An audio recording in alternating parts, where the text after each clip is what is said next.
tonight's League of Women Voters of Winona General Election Forum featuring candidates for the Minnesota House of Representatives, Districts 26A and 20B. I'm Stephanie Nuttall, your moderator for this event.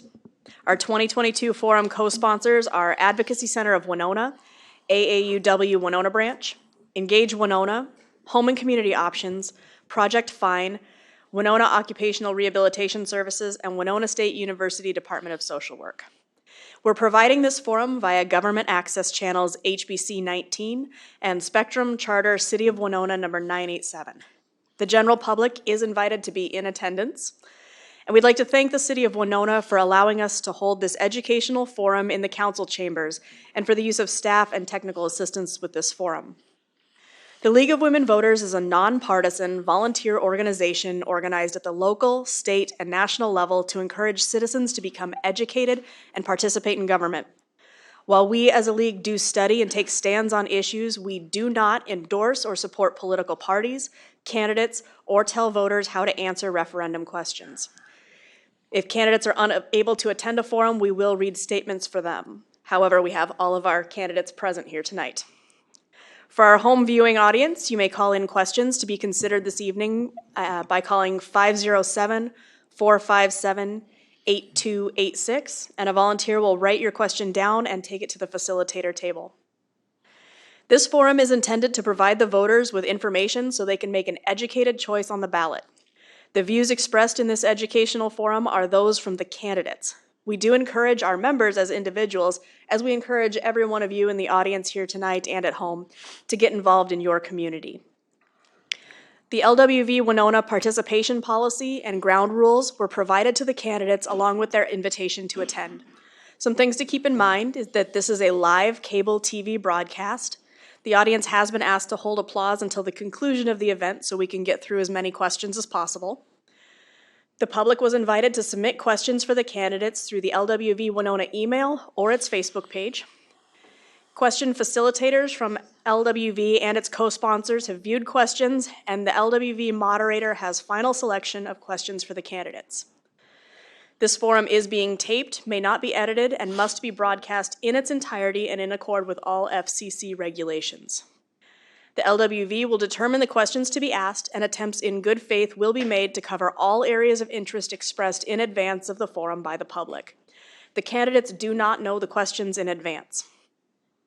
Questions that are hostile, partisan, embarrassing, inappropriate, or of a personal nature will not be asked, and questions on similar topics may be grouped or rewritten.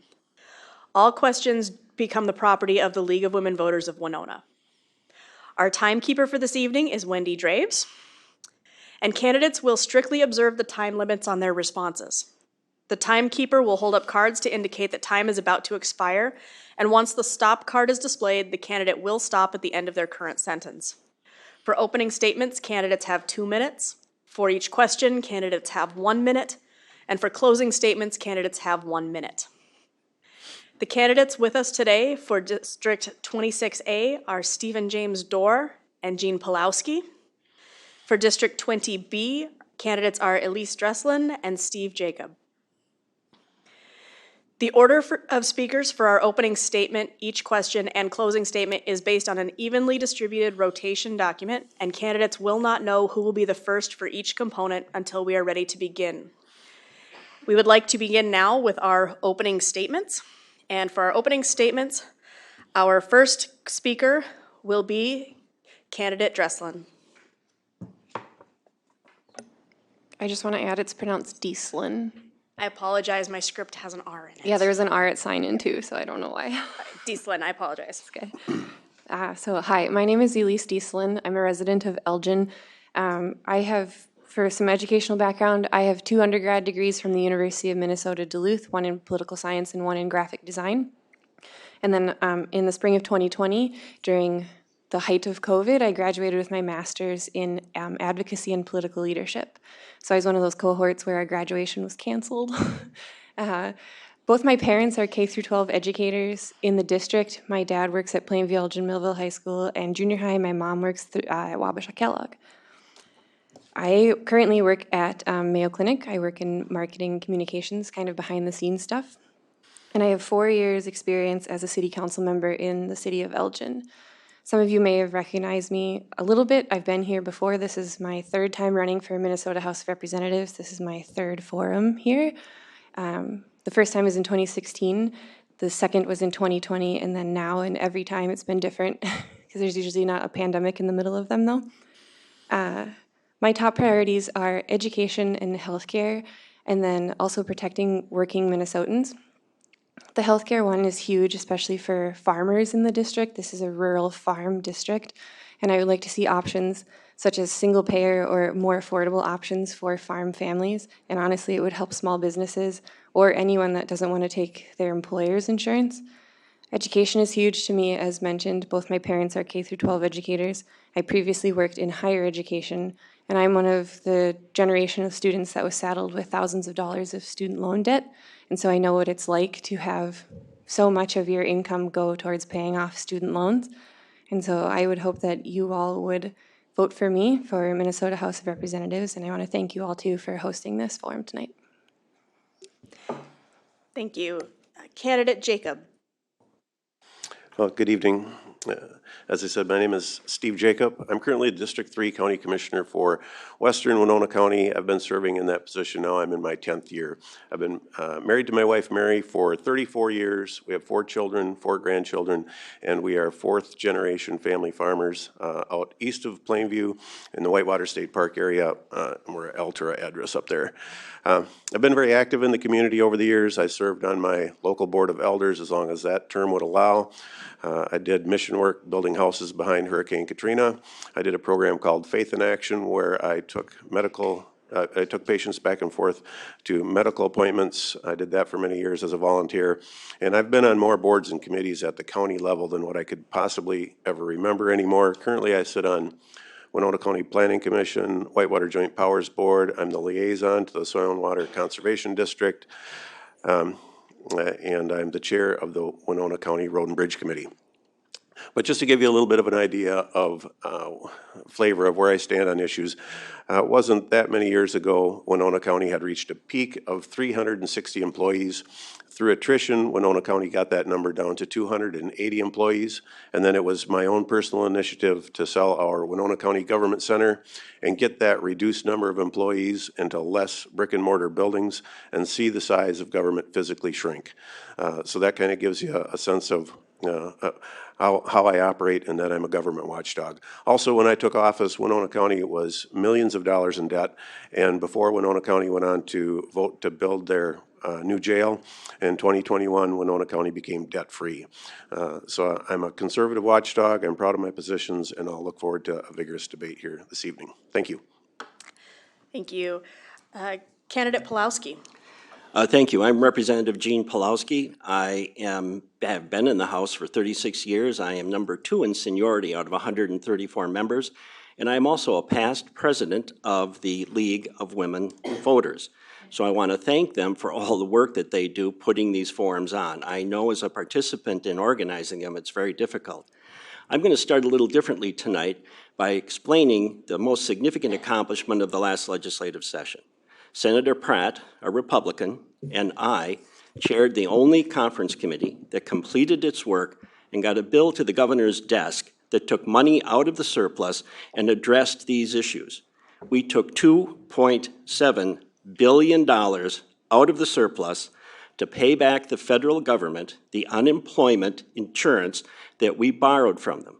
Had we not done that, the businesses across the state would have had a tax increase. We took $500 million out of the surplus for bonuses for frontline workers.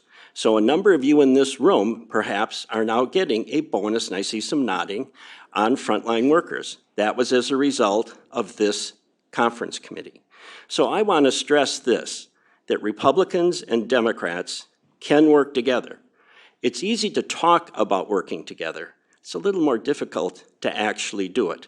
But we got a bill to the governor's desk in 3 days. It is the only significant bill passed this session.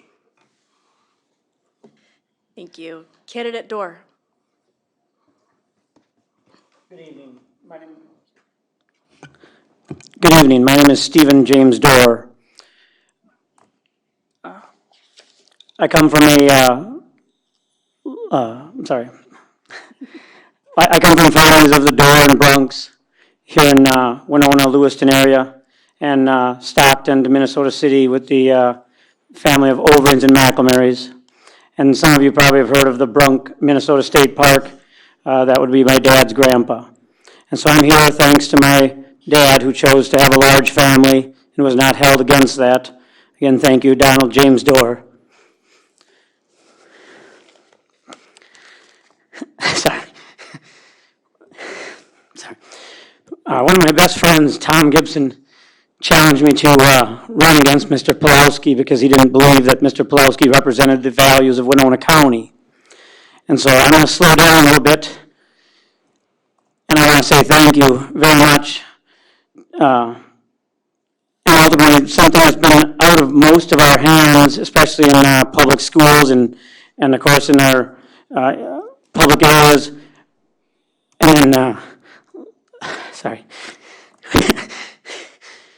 Sorry. Anyway, within 2 years, sadly, my youngest brother was taken from us as well.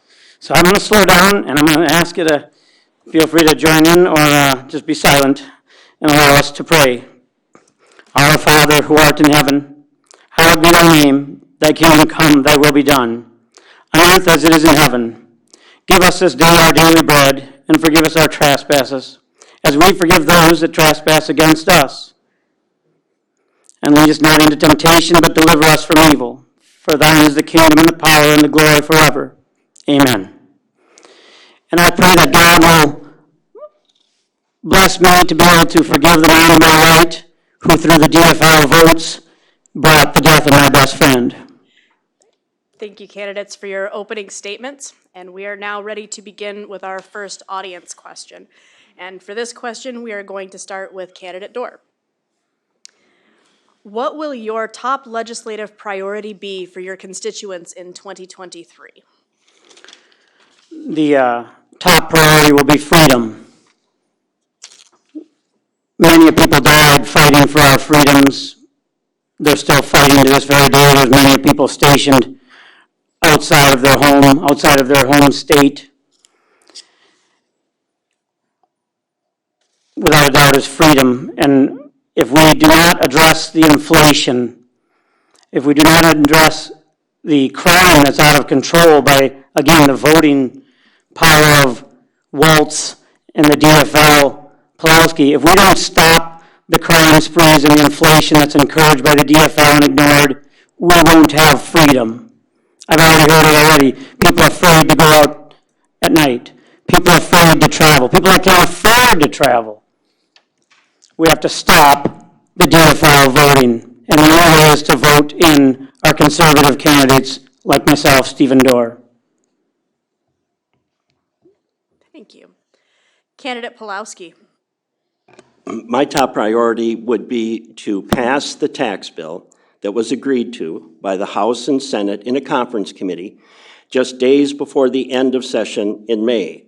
That tax bill had one major component: the repeal of the tax on Social Security. It would put Minnesota in line with 48 other states that also repeal the tax on Social Security. My second objective would be to address the problems that we have in the disability community. We saw 2 programs here closed because of cuts that had to be made in home and community options and others. So we are now drafting a bill to address 2 things: stability of those programs, and also the fact that those people need personal care attendance. Those would be my 2 top priorities: the tax bill and to address the problems in the disability community. Thank you. Candidate Dieslin. Like Representative Pulowski, I wrote down 2, which I mentioned in my opening statement, which are healthcare and education. I know in both those communities there's a lot of pandemic burnout, and we've overworked our healthcare staff and our teachers to the point where there's been strikes in the cities. And I know educators in the area especially are really feeling the pinch of the pandemic. We have a surplus, and I think that we could use it wisely through healthcare and education. We could fully fund education, and we could assist our teachers. Oftentimes, teachers are using their own income to fund necessary needs in their own classrooms. And healthcare, not just looking out for our healthcare workers, but also helping the people that need that healthcare. I also like the disability community. We've been in a handful of forums talking to the disability community, and it's the same thing. There's not livable wages for the people that are helping that community and then keeping the housing and accessible healthcare for that community as well. I think education and healthcare are tightly wrapped in together as issues. Thank you. Candidate Jacob. Number one priority is to cut taxes. And first and foremost, ending the Social Security tax, ending the death tax or estate tax. And there's a lot of talk here about, and there will be throughout the night, about the $9.2 billion budget surplus, which is ballooned now to $11.2 billion. And there was a proposal at one point where Governor Walz wanted to give Walz checks out to everyone in the state. And the problem with that solution is that that's really a redistribution of wealth. Roughly half of the people paid that in, so we need to figure out how to get that money back in the hands of the people who paid it in rather than redistribute it to the population as a whole. Yeah, and the other thing that is important to me is I've been a government watchdog at Winona County for 10 years, and you're going to see the same Steve Jacob at the House of Representatives. I'm going to look for areas to streamline government and downsize government. Thank you. Moving on to our second question. And for this question, we will start with candidate Jacob. If elected, what specific proposals would you make to address the budget surplus that several of you have referenced? Okay, can I just repeat my answer? Yeah, so clearly the budget surplus is, and I don't view it as a budget surplus. I view it as an over-collection. If it's considered a surplus and used as a method to solve shortcomings in the future, then it's brought into the budget, and we'll need to have a $9.2 billion higher budget each year going forward. So we don't want to incorporate that money into the existing budget. We want to get it back to the people who paid it in. Meaningful tax cuts, end Social Security, the tax on Social Security, and end the death tax or the estate tax. That would be my solution for the budget overcharge. Thank you. Candidate Dieslin. I would like to basically repeat what I said in my previous answer too. I would like to see it put back into healthcare and education as mentioned. I think we need to fully fund pre-K education. We know that students that have access to pre-K education do better in high school and in college should they choose to go on to higher education. I would also like to see more government subsidy programming for those that go to a higher education, whether it be a four-year institution or if they decide to go to trade school. I think we need to give people all types of options. I know a four-year degree isn't for everyone, but we can look into trade school options as well. And as mentioned, our healthcare workers and our teachers are feeling the burnout of the pandemic, and I would like to see those resources go back to those communities so they can be further assisted and do their jobs well. We need healthcare workers and we need educators in our district. Thank you. Thank you. Candidate Dorr. The $9 billion, as I understand it, is an overtaxing of Minnesotans. And so definitely we need to address the overtaxing of Minnesotans by cutting the Social Security tax on the benefits for the seniors. And the gentleman to my right here claims that that's his goal when he goes up there in his opening statement, but yet SS1 HJ 792, June 30th, 2021, Mr. Pulowski voted against Social Security tax relief for the seniors and instead used it for tax breaks for Hollywood film studios. So definitely we need to make sure that we send someone up who's going to go ahead and work for our seniors. In fact, I see my mom's check taxing her Social Security benefits. She worked hard. She's got carpal tunnel from working in auto manufacturing, snapping those little parts in the HVAC controllers. I'm sorry, I ran out of time. Thank you. Candidate Pulowski. We had an agreement at the end of session with the Senate and the governor that 1/3 of the surplus would go to tax cuts. And I've already alluded to what I support and will continue to support, tax cuts that would include the repeal of Social Security tax.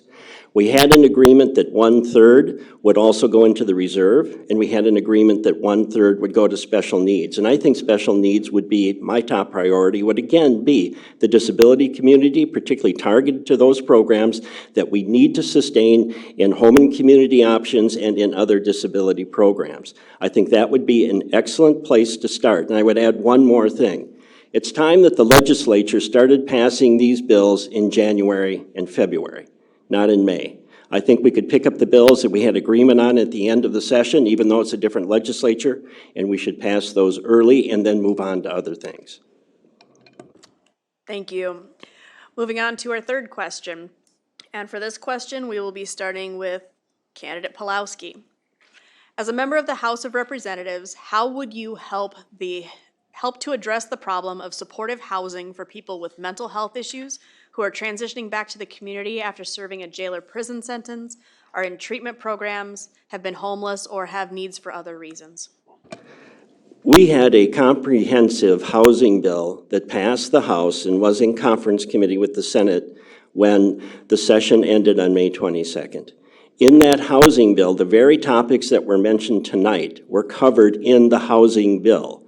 This is why a good place to start with all of these topics would be to revisit the bills that were in conference committee and make sure we pick up where we left off. We don't have to start from scratch. We can definitely pick up things we've had tentative agreement on and then pass them in January and February. Thank you. Candidate Dorr. Well, one thing that's for certain is what's been going on since 1986 is not working. I was fighting for the ability to take Algebra 1 when I was in 8th grade when the gentleman to my right started working on housing here in Minnesota. We still have over 400 children in Winona County alone being poisoned by lead-based paint. So we want to make sure that when we address the housing bill, we make certain that we don't leave out other 5-year-olds being poisoned all across the state of Minnesota.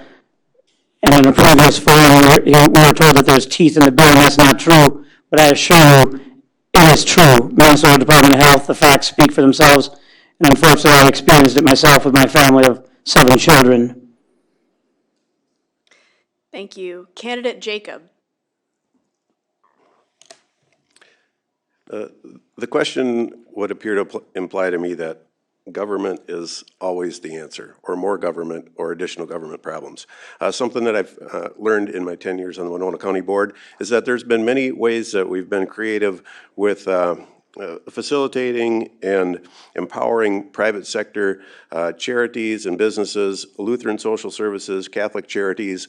Those groups play a very important role in our community, and as a government, we can empower them, we can help them to do more, but to say that we're going to figure out yet another government program that is going to add to the burden of the taxpayer, that system has proven to simply continue to ask for more dollars time and time again with results that are less than desirable. So I'm going to look for solutions outside of government being the answer. Thank you. Candidate Dieslin. I've had a few forums. One was in Wabasha, one was in Winona, and it was a similar, it was housing organizations for the disabled and vulnerable communities. And they basically told us as candidates that we are state funded and we need funding, and it gets cut every year, both for housing and rehabilitation of the people living in them and the employees that are working there. So I think that if we have a livable wage for the employees that are doing this work, we're going to get the best people doing the job. I disagree with candidate Jacob. I don't think it should be privatized. It runs the risk, in my opinion, of becoming potentially for-profit or at risk of corruption from these private businesses, where if it's government funded, they can all be have the same rules and regulations. And I think that the government needs to do more to add funding, both, again, to the communities that are using the housing and the rehabilitation programs, but also the employees that are being paid through them. Thank you. On to question 4, and we'll start with candidate Dieslin. What do you believe the House of Representatives can do to help support and address water quality in southeastern Minnesota?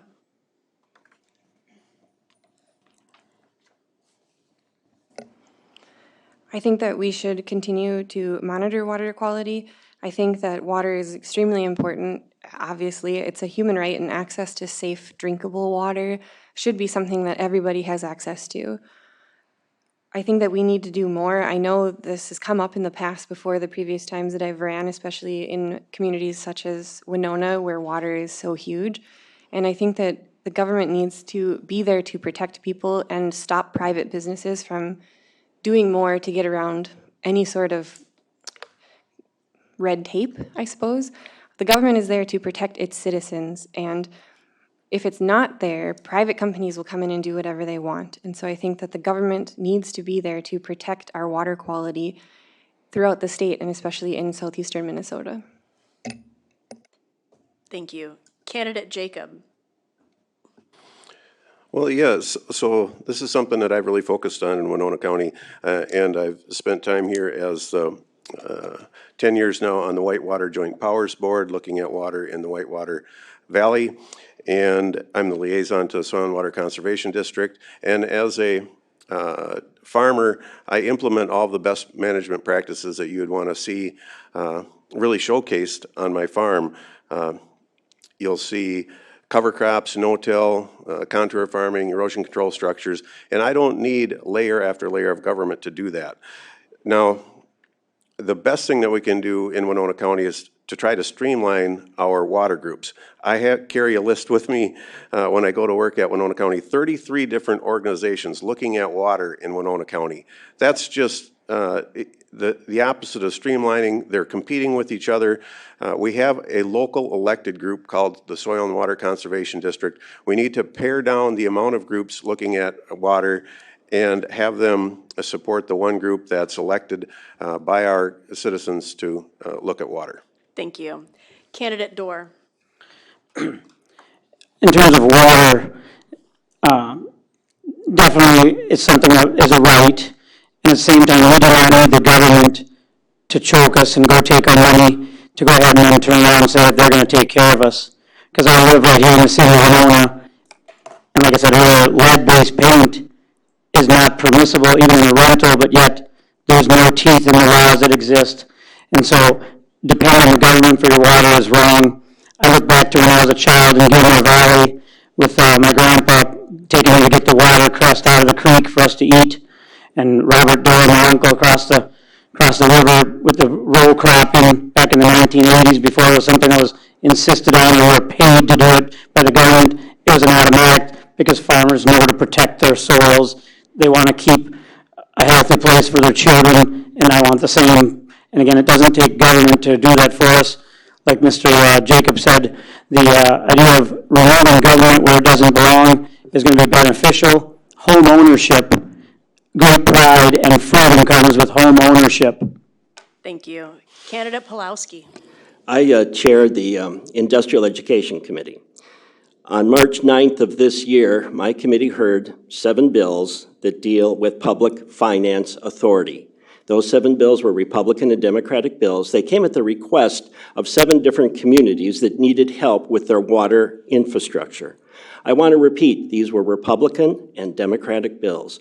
We heard them all and we passed them to the Capital Investment Committee.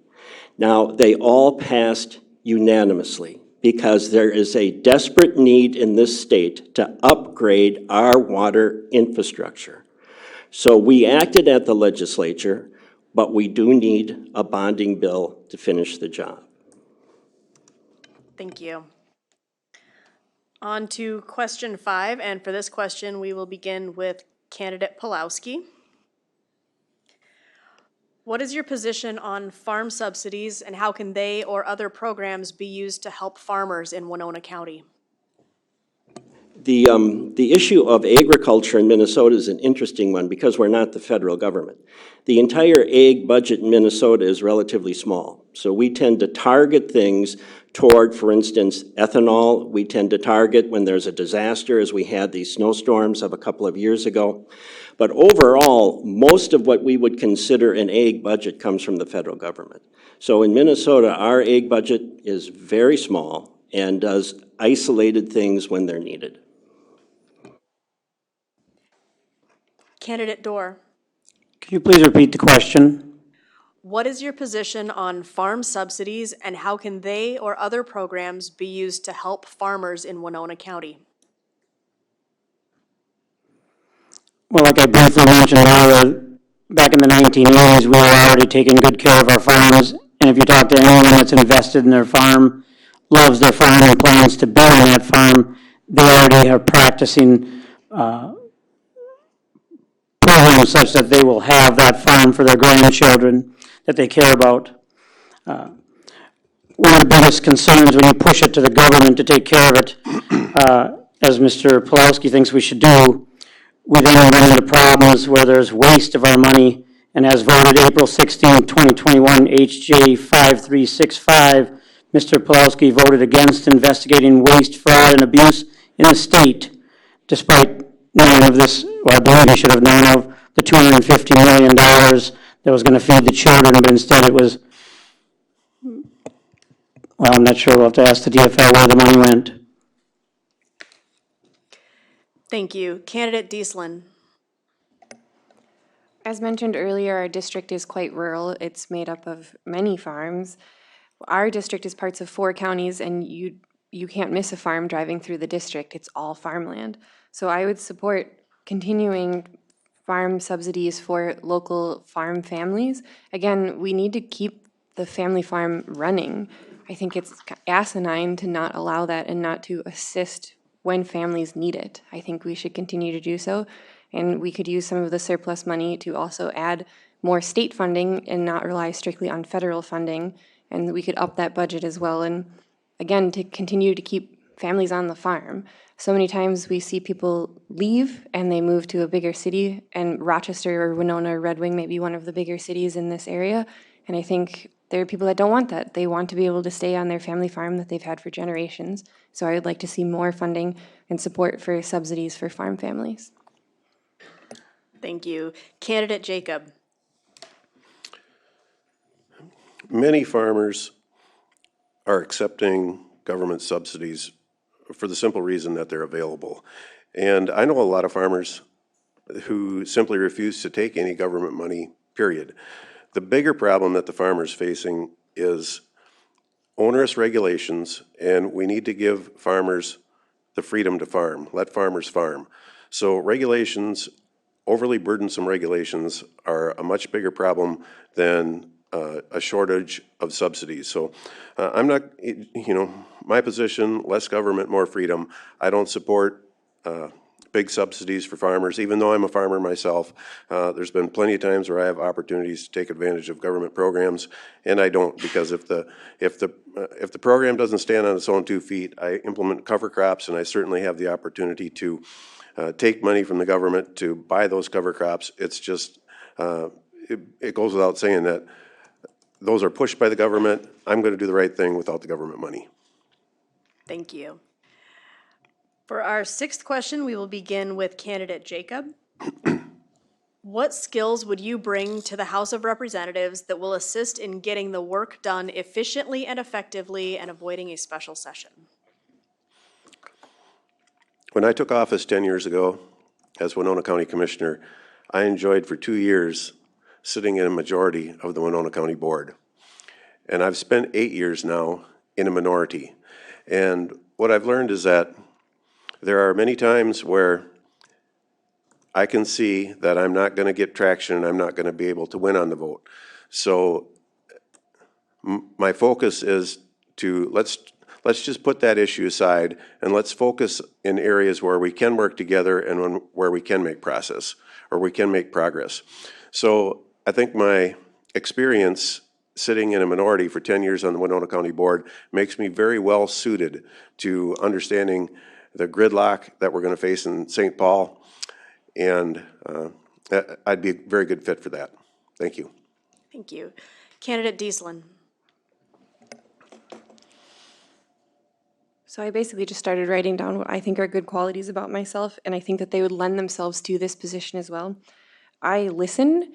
If anyone who knows me personally, I'm quite quiet. The first time I announced I was running for office, friends and family were literally flabbergasted that I was choosing to do this because I am pretty reserved, and I'm much more of a behind-the-scenes person. Public speaking is quite difficult. Doing this part of running for office is difficult for me. But I think the part about being a legislator that I would be really good at is I can work behind the scenes, and I like to put my head down and get my work done.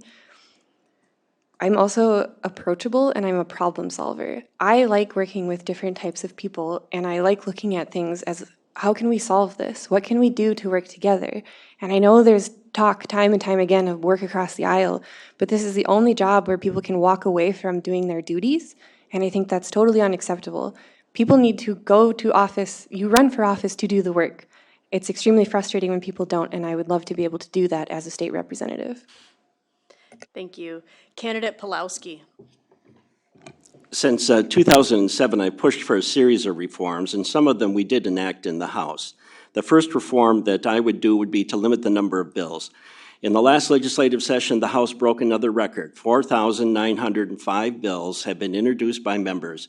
There are 134 members and only 120 days over 2 years to deal with 4,905 bills. So the first thing would be to limit the number of bills. The second thing would be to set deadlines early, particularly on the finance bills. I would say as early as the end of February, so that we would know what would be in the finance bills. Thirdly, I would say nothing can be done past midnight. Nothing good happens after midnight. And in the legislature, a lot of bad things happen badly after midnight.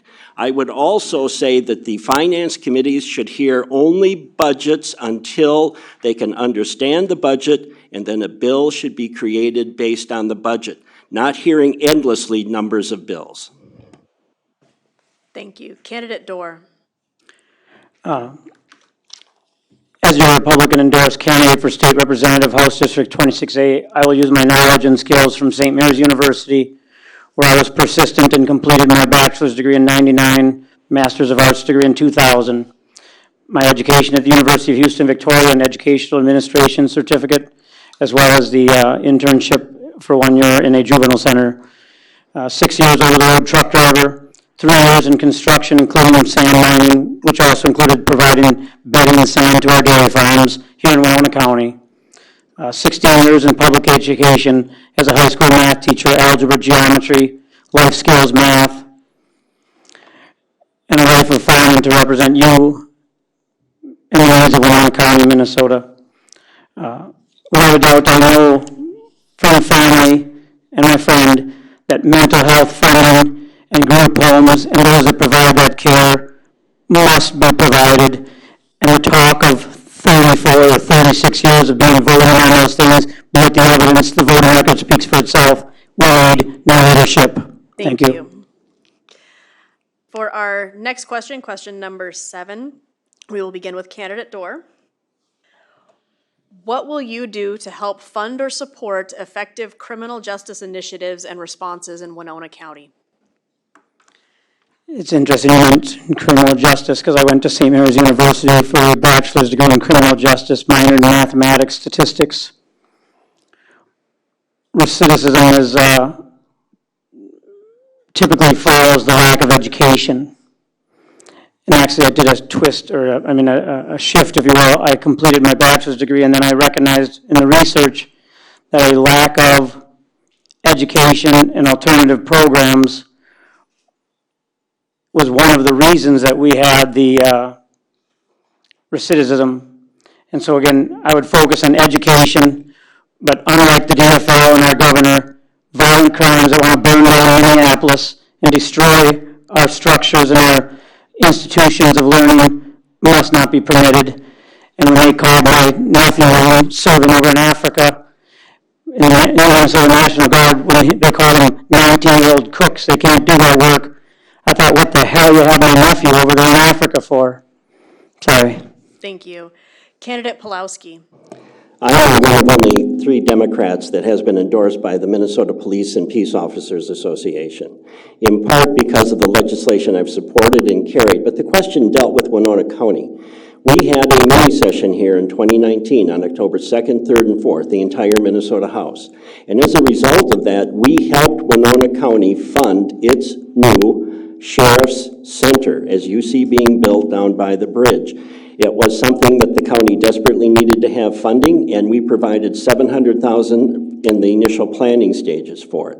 We also have a bill to help them when we get a tax bill passed to make sure that doesn't ride on the tax rolls. So the question was about Winona County, and I think I've demonstrated what I've done. Thank you. Candidate Jacob.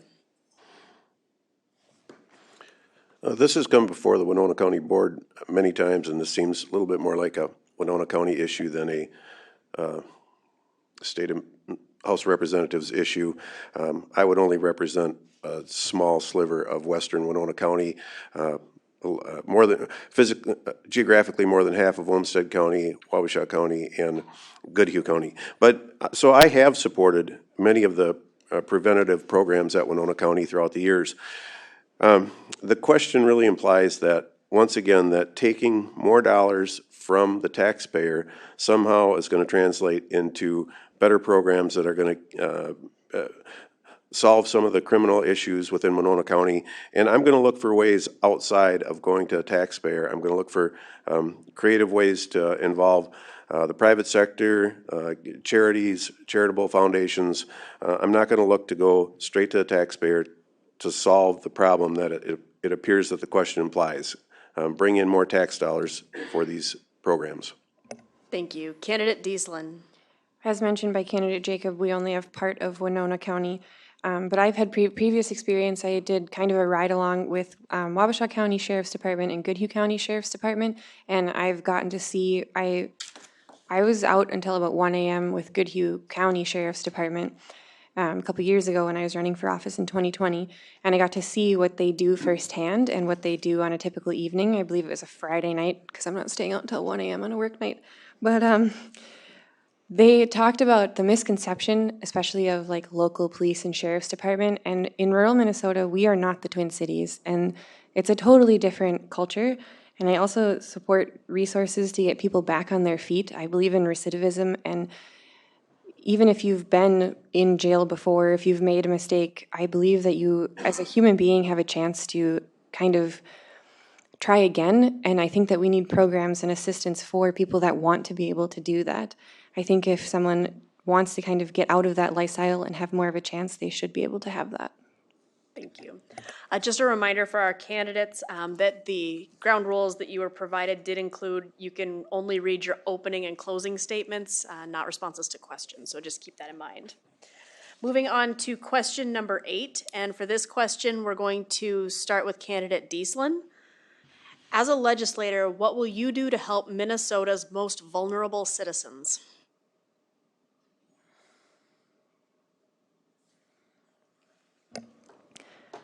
I've mentioned it before, but in a handful of forums and talking to people, we had a forum the other night in Wabasha, and they asked us, how do you define a vulnerable person?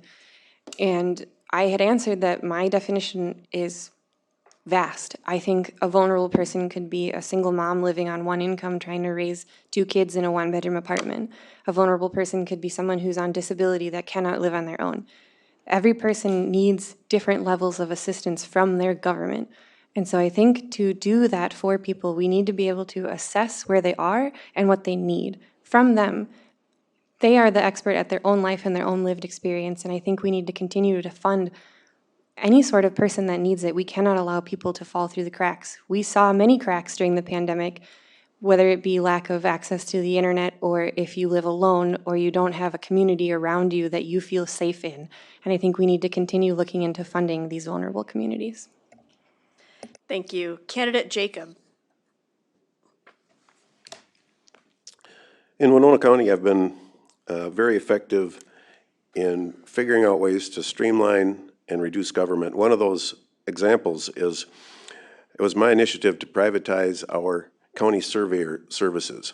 And we are saving literally many hundreds of thousands of dollars by having that as a privatized service that we contract back for rather than having it hired in-house. So I'm going to look for solutions outside of going to the taxpayer to protect these vulnerable adults. We're going to need to empower charitable organizations. We're going to need to facilitate the private sector. We're going to need to look for ways to utilize the private sector and hire them. They're going to be much more efficient. They're going to compete with each other to do the job, and it'll be much more effective than continuing to throw more and more government tax dollars at the problem. Thank you. Candidate Dorr. Well, I've been visiting with Ken Fritz out on the campaign trail, and I learned from him there's 98 programs facilitated here in Winona County, Minnesota, and then another 30 programs that are income eligible based programs. So despite all that and federal laws against, for example, things like lead-based paint to even be, provided through, a rental house or real estate transaction, there's laws that restrict that in education, but the government doesn't do, and then there's no punishment except for a lawsuit to try and make them follow the rules. So definitely I would not turn to government for all of our answers. I would encourage people to be empowered to seek out the most important things, obviously, and those things that would be built into the rights, like was said earlier today, with the food and water and shelter. Thank you. Candidate Pulowski. At the request of Home and Community Options, I carried and passed into law 2 pieces of legislation. One was called the fifth bed, which would allow a more expansive use of current facilities. The second was to use technology for monitoring so they didn't have to have a person necessarily monitoring at all times. The next piece of legislation came about as a result of the forum that we had at Home and Community Options just a few weeks ago, and that legislation is being drafted now. That legislation will include an increase in the pay for the workers in our disability community. It will also make sure that we can fund the programs and that we can provide personal care attendance. Twice I've carried legislation at the request of Home and Community Options. We passed it into state law. I'm looking forward to doing it a third time. Thank you. On to our last question for the evening before we move on to our closing statements. And for this question, we will start with candidate Jacob. The election is over and you have won. How will you reach out and serve those constituents you represent who did not vote for you or who have different ideas than you do? For 10 years, I have made it a policy of mine, especially prior to COVID, to attend each and every one of the precincts in my district, 16 precincts in District 3 County Commissioner area. So I attend those township board meetings, those city council meetings. I'm there, I'm accessible. I've been to every one of those at least once a year, every year prior to COVID. And being accessible is a very important part of the process playing out so that you can take those issues. And I believe in grassroots level government from those local levels, carrying that up the chain and holding higher levels of government accountable. So, some of the county board has a position that when the mask mandates come along, they want to use big government in their position to bring government regulations down to the people, and that's not where I come from. So I'll be very accessible and I'll listen. Thank you. Candidate Pulowski. I have always said that as an elected official, I represent the district this way. The district is first, the state is second, the nation is third, and the party is last. In October of 2019, October 2nd, 3rd, and 4th, we had the entire Minnesota House of Representatives here in Winona. We had hearings in Winona, Austin, Caledonia, Preston, Rochester. This was the second time we had a mini session in Winona, and it was the first mini session in 22 years. I think we need to continue to bring the Minnesota House to the people and have the people talk directly to representatives on site. Thank you. Candidate Dorr. One thing is definitely listen. In my years of going to college and 16 years after going to college for about 10 years off and on, I went to college, but it took me a while. I didn't have a big fund or a family fund, so I started in 1991 and went to work. But definitely one thing that I've learned is listening. You listen to students, you listen to parents, you listen to those that have an investment a stakeholder in the problem or in the eventual need for a solution. We be persistent. We don't let it drop. We don't let the ball drop. We don't let someone at the front gate say, you're not allowed to be here, or your issue is not valid. You be persistent, and I've always been persistent my entire life, whether it was from in 8th grade seeking Algebra 1 or fighting to let the city of Winona know that there is a problem with lead-based paint and they're ignoring it.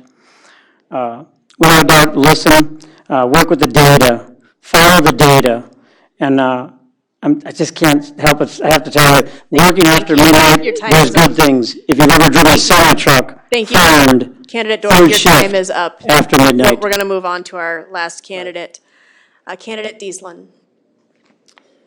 So I was going to say, I think this is the first time all of us have at least semi-agreed on this answer. I also, too, wrote down that I would listen. The thing is that I would now work for everyone in my district, whether they voted for me, they voted for my opponent, or they didn't vote, right? One of us will have to work for the other one. That is what we do as a representative, and I think that's kind of a cool opportunity to be aware of that and know that you are there to listen. You are there to do the work of your constituents. I like your hierarchy, Representative Pulowski, of your district comes first, and I totally believe in that. I like the idea of being accessible. I think that's what you have to do as a representative. You have to be there. You have to be able to listen.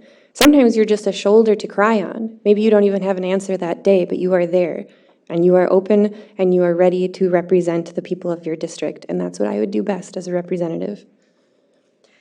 Thank you. We're now nearing the end of our forum, and each candidate has the opportunity to present their 1-minute closing remark.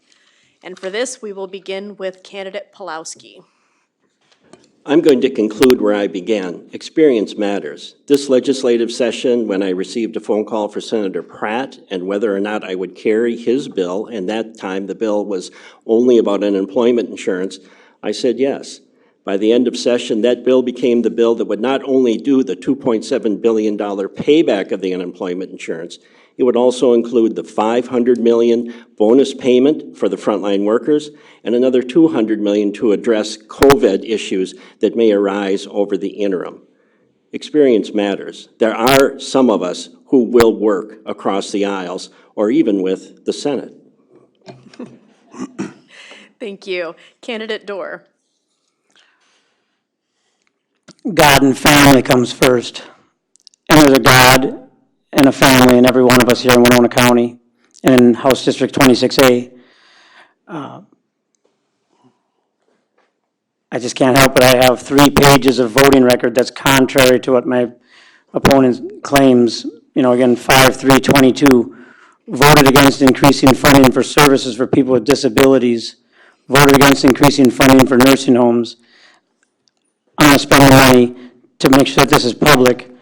And speaking of money, I started this campaign with $125. My opponent said it was somewhere around $17,000. So that kind of tells you where our voices are. And then so thank you so much to the Winona League of Voters for putting this on, because without your help in informing the people that need to vote, they wouldn't know what money can't buy. So thank you. Thank you. Candidate Dieslin. I want to thank the League of Women Voters for putting on this forum. I always love coming down to Winona. There's multiple ways you can get here from Elgin, and I came down the riverside because it's the most scenic. I really enjoy the ride. I was here recently, too, for a breakfast. I feel really spoiled being able to come to Winona so frequently. I just want to again mention that I am very much for education, healthcare, and farm families, and keeping rural Minnesota, rural Minnesota. I'm from here. I love this district. I've ran many times. I think I've proven that I want to do this work, and I would love to be able to serve as your representative in District 20B. Previously, we had parts of 4 counties, and we lost Dodge, and we added a part of Olmsted, and I think it would be a once-in-a-lifetime opportunity to be able to prove as a candidate that this is what I want to do. I've never had the chance to be able to do so, and so I would very much appreciate the vote in November, and early voting has started, and so if you have the opportunity, you can also go early vote as well. And again, I want to thank you all for hosting tonight, and I am Elise Dieslin. Thank you. Candidate Jacob. Well, thank you so much to the League of Women Voters for putting this on this evening. Fact of the matter is that Democrat policies are failing in Minnesota. Their policies are failing our schools and our parents. Walls policies have failed our law enforcement and let our cities burn.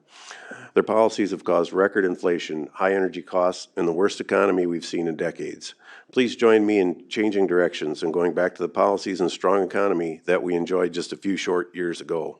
Once I'm elected to the Minnesota House of Representatives, citizens of District 20B will have a proven conservative government watchdog in St. Paul. Please review my voting record as Winona County Commissioner. I'm proud of my work and votes to downsize government and protect your rights. Again, my name is Steve Jacob, and I'm asking for your vote. Please join me in my mission to downsize government and increase your freedoms. Thank you. Thank you. We're now at the end of our time for this forum, and we want to thank all of our candidates for a very informative event this evening. Once again, the League of Women Voters of Winona would also like to thank our co-sponsors, Advocacy Center of Winona, AAUW Winona Branch, Engage Winona, Home and Community Options, Project Fine, Winona Occupational Rehabilitation Services, and Winona State University Department of Social Work.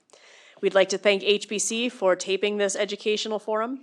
And tonight, as many of you are aware, this is the second of the general forums we've held. Earlier this evening, we heard from our Minnesota Senate candidates. These forums in their entirety will be made available to the public for viewing prior to the general election on November 8th on the LWV Winona Facebook page, and we hope to have that done within a couple of days. We'd also like to take this opportunity to share the dates and times of upcoming LWV Winona General Candidate Forums. On October 18th, next Tuesday, from 6 p.m. to 7 p.m., we will host Winona County's elected officials, county attorney, sheriff, auditor, treasurer, and I'm drawing a blank on which one? That's the third one. And then at 7:30 to 8:30, we'll have our county commissioners. On October 26th, which is 2 weeks from now on Wednesday, from 6 to 7 p.m. will be Winona Area Public Schools, and from 7:30 to 8:30 will be the City of Winona. These events will feature live government channel access as well as public in attendance, and watch your local media for publicity and updates on all of these opportunities. If you need information on becoming a registered voter, please call the Winona County Auditor Treasurer or the Winona City Clerk. Online registration for the general election will close as of October 18th, so if you haven't registered online, you can still do so for another week. But Minnesota does also have registration at the polls, so if you're not registered to vote, you can do that on Election Day. You can check the Minnesota Secretary of State's website on the process, as several items of identification must be provided on Election Day to election judges. MNLWV.org is also a website you may use for general voter service information. The LWVMN and local League of Women Voters across Minnesota have encouraged candidates to share more about their candidacy on the national website Vote 411. We know that candidates in the Winona area have submitted information to that website, and that website will provide information on candidates that are on your ballot in your precinct, so you should check that out for more information. If you need additional information on becoming a registered voter, call the auditor treasurer, the city clerk, and you can use the vote411.org to register online to vote as well. You can also vote by mail or in person at Winona County from September 23rd through November 7th during normal business hours. And the auditor treasurer's office is open during those hours to obtain your ballot or early in-person voting.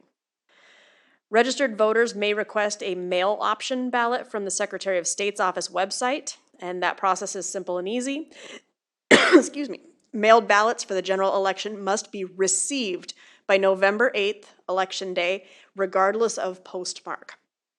If a voter is concerned about mail-in ballots arriving at the auditor treasurer's office, you should hand deliver them to the counter at the Winona County Government Center on Washington Street between 2nd and 3rd Streets in downtown Winona. Ballots must be dropped off by 3 p.m. on the day of the general election to be counted. Please vote. The general election is on Tuesday, November 8th, and the polls are open 7 a.m. through 8 p.m. And now that we're at the end, I'd invite our audience to give our candidates a round of applause.